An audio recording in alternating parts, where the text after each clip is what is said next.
இவங்க ஏன் வந்தாங்கன்னு யாருன்னா கேட்பீங்களா? அவங்க கேட்பாங்க. ஒரு சில ஃபேமிலிலாம் வந்து பார்த்தீங்கன்னா, வந்தவங்க நமக்கு தேவையில்ல, நம்ம தம்பி மட்டும் தான் முக்கியம். நான் இப்போ அம்மாவும் அப்படி தான் இருப்பாங்க, நாத்தனாரும் அப்படி தான் இருப்பாங்க. எனக்கு இதனால எந்த ஒரு தயக்கமும் கிடையாது. அவருக்கே தெரியும் நான் சொல்கிறது. நிறைய டைம் சொல்லிட்டேன். அவருக்கே பிடிக்காது. அதுன்னா என்ன மட்டும் நீங்கள் கூப்பிட்றீங்க, என் பொண்டாட்டி ஏன் கூப்பிட மாட்டேறீங்கன்னு அவரே கேட்பாரு. ஒரு சிலவங்க அப்படி தான் இருப்பாங்க. எப்படின்னா வந்து வந்தவங்கள வந்து நீங்கள் கொஞ்சம் பொறுத்துக்கோங்க, எனக்கு எல்லாத்தையுமே செய்யட்டும்னு எப்படி சொல்ல முடியும்? அப்போ அவங்க வீட்டுக்காரு அவங்க அக்கா தங்கச்சிகளுக்கே செஞ்சுக்கிட்டே இருந்தால் அவங்க சும்மா இருப்பாங்களா? இது மாதிரி சில சம் ரீசன் இருக்குது. அதனால் நாங்கள் வந்து பேசவே மாட்டோம். அவங்க குழந்தையே நல்லா இருக்கியா இல்லையான்னு கேட்கலன்றது தப்பா. ஆனால் நம்ம குழந்தைய எதுவுமே கேட்க மாட்டாங்க. அதே மாதிரி தான் நமக்கு ஒரு எதிர்பார்ப்பு, அவங்களுக்கு எப்படி எதிர்பார்ப்பு இருக்கோ அதே தான் நமக்கும் இருக்கும். அவங்களுக்கு தான் மனசு நம்மளுக்கு என்ன கல்லா வச்சுருக்குறாங்க. இது எல்லா வீட்டிலையும் நடக்குது அக்கா. இது மாதிரி நடந்துக்கிறதுனால தான் பாதிக்கப்பட்டவங்க நாத்தனார்னாலே ஒரு ஒரு வில்லியாவோ, மாமியார்னாலே ஒரு வில்லியாவோ எல்லாருமே ஃபோக்கஸ் பண்ணல. நிஜமாவே அப்படி நடந்துக்கிறாங்க. ஆனால் நம்மக்கிட்ட தேன் வடிகிற மாதிரி சூப்பராக பேசுவாங்க.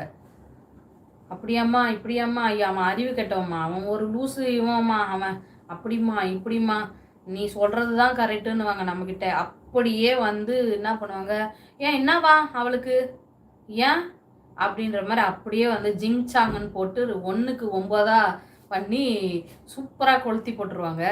இதெல்லாம் நான் வந்து ஃபேஸ் பண்ணிக்கிட்டே இருக்கேன். ஆனாலும் அது அப்படி தான்.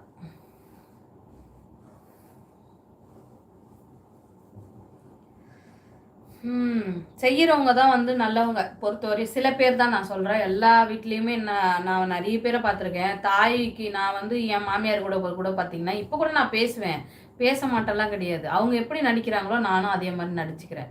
நேரில் பார்த்தாக்கா என்னம்மா ஏதுமான்றாங்களா, அதே மாதிரி நானும் என்னத்த சொல்லுங்க அத்தை, சாப்பிட்டீங்களா அத்தை, இன்னும் எதுனா வேணுமா அப்படின்னு கேட்பேன். வந்துட்டேன்னா ஓகே பாய் அத்தைன்னு சொல்லிட்டு பாய் தான், அவ்வளோதான். இது அதுக்கப்புறம் நானும் பேச மாட்டேன், அவங்களும் பேச மாட்டாங்க. அப்படி தான் போய்கிட்டு இருக்கு. நிஜமாக அப்படி இருக்கக்கூடாது. ஆனால் வந்து சிலங்க அப்படி தான் இருக்கிறாங்க. அவங்களுக்கு தகுந்த மாதிரி நம்மளும் மாறிக்க வேண்டியதாக இருக்குது. இதுதான். மற்றபடி எனக்கு நான் உண்மையாக தான் எங்கள் அம்மா கிட்ட கூட நிறைய விஷயம் சொல்ல மாட்டேன். ஆனால் என் மாமியார்கிட்ட நிறைய விஷயத்த நான் ஷேர் பண்ணுவேன். ஆனால் எனக்கு உங்கள் அண்ணாவே ரெக்கார்டு கொடுக்க ஆரம்பிச்சிட்டாரு. இதுதான் பிரச்சனை. அப்படி யாருன்னா இருப்பாங்களா? ஏன்னா அவருக்கே வந்து புரிஞ்சிடுச்சு. இதை ரிலேட் பண்ணி அவர் வந்து கரெக்டாக நடந்துக்கும் போது அவங்க என்ன நினைக்கிறாங்கன்னா, இவ தான் சொல்லி கொடுத்துட்டா, இவ தான் என் பிள்ளையை கெடுத்துட்டா, இவ என் பிள்ளை என் பாசமே இல்லை அப்படின்னு சொல்கிறாங்க. அது அப்படி கிடையாது.